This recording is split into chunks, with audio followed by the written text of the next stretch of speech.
So hello, good morning students. In last lecture, we learned about the E is equal to mc square, his relativity theory of Einstein. Now let's move further what happened next to him. So from this 12th point we start. Einstein's new personal chapter coincided with his rise to world fame. Now अब हमको बता रहे हैं कि उनका जो world fame है उनके इस न्यू चैप्टर से जो रिलेटिविटी की थ्योरी थी उससे रिलेट कर रहा है, वो उनका कोइंसिडेंस बन गया। कैसे? इन 1915 he had published his general theory of relativity. उन्होंने 1915 में अपनी जनरल थियोरी क्या की? पब्लिश की, which provided a new interpretation of gravity. जिसकी वजह से क्या हुआ? ग्रेविटी की न्यू इंटरप्रिटेशन सबको पता चली। An eclipse of the sun in 1919 brought proof that it was accurate. तो जब 1919 में क्या एक एक्लिप्स है, कौन सा? सन का, तब लोगों को पता चला कि ये जो इनका थियोरी था ये एकदम क्या था? एक्यूरेट था। इनको प्रूफ मिल गया लोगों को। Einstein had correctly calculated in advance the extent to which the light from fixed stars would be deflected through the sun's gravitational field. तो उन्होंने क्या एडवांस में कैलकुलेट कर दिया था कि किस तरह से और कैसे जो भी लाइट्स होती है जो हमारे सन है उसकी ग्रेविटेशनल फील्ड से डिफ्लेक्ट होते हैं। रिफ्लेक्ट और डिफ्लेक्ट जो भी होता है, जो रिफ्लेक्ट होता है वो हमारा क्या टकरा के वापस आने वाली जो किरणें होती हैं वो, तो लाइट में क्या होता है? Change direction because it hit something. तो क्या होता है? उससे भी वो डिफ्लेक्ट होती है। तो इस तरह से वो हम तक पहुँचता है। और न्यूज़पेपर में क्या बोलेगा? The newspapers proclaimed his work as a scientific revolution. जो न्यूज़पेपर जब छपा ये चीज़ तो उनको क्या लगा? साइंटिफिक रिवोल्यूशन लगा। Einstein received the Nobel prize for physics in 1921। He was showered with honours and invitation from all over the world and lauded by press. तो आइंस्टाइन को इसकी वजह से 1921 में क्या हुआ? फिज़िक्स में नोबेल प्राइज़ मिला। और उस समय क्या हुआ? लोगों से उनको बहुत सारा ऑनर मिलने लगा, इनविटेशन मिलने लगा, लोग उनको बुलाने लगे, पूरे वर्ल्ड में उनको जाने लगा। और वो प्रेस से पूरी तरह से घिर चुके, प्रेस यानी मीडिया से। When the Nazis came to power in Germany 1933। तो नाजीज़ कौन थे? जो हमारे हिटलर था। हिटलर ने जो अपनी फौज बनाई थी और वर्ल्ड वॉर हुआ था, हिटलर के बारे में सब जानते हैं, तो वो नाजीज़ थे। तो जब वो पावर में आए थे कब? 1993 में।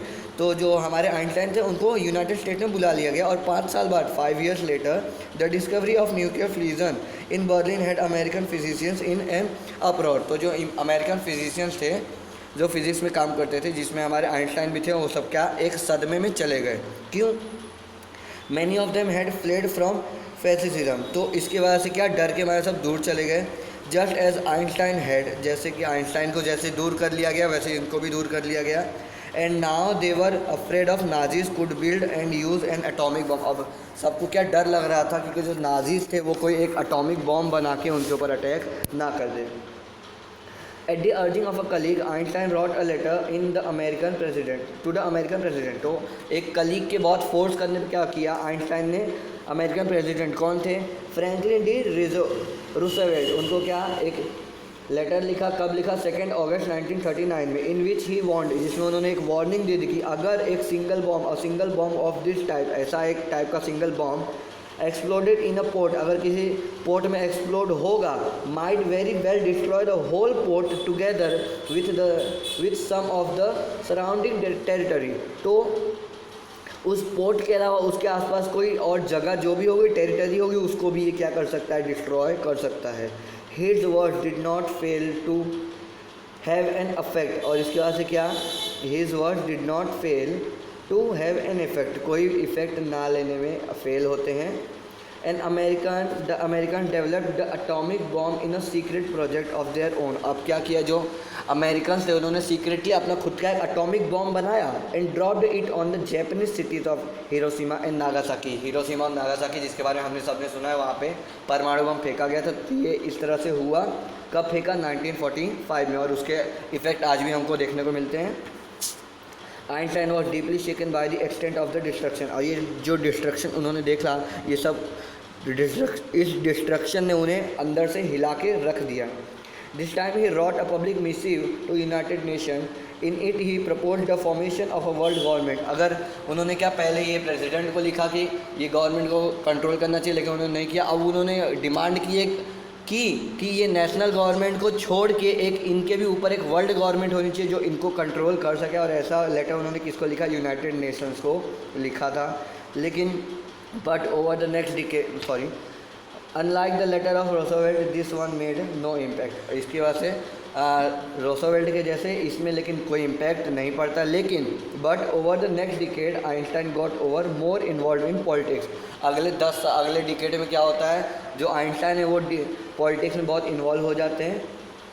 एगिटेटिंग फॉर एन एंड और टू द आर्म्स, क्यों, क्योंकि वो लोगों को बोलते हैं कि एगिटेटिंग बोल रहा है arm buildup and using his popularity to campaign for peace and democracy. वो डेमोक्रेसी और पीस के लिए लोगों को आगे लाते हैं और आर्म बिल्डअप को पीछे, यानी कि जो शस्त्र हैं उनको त्यागने को बोलते हैं.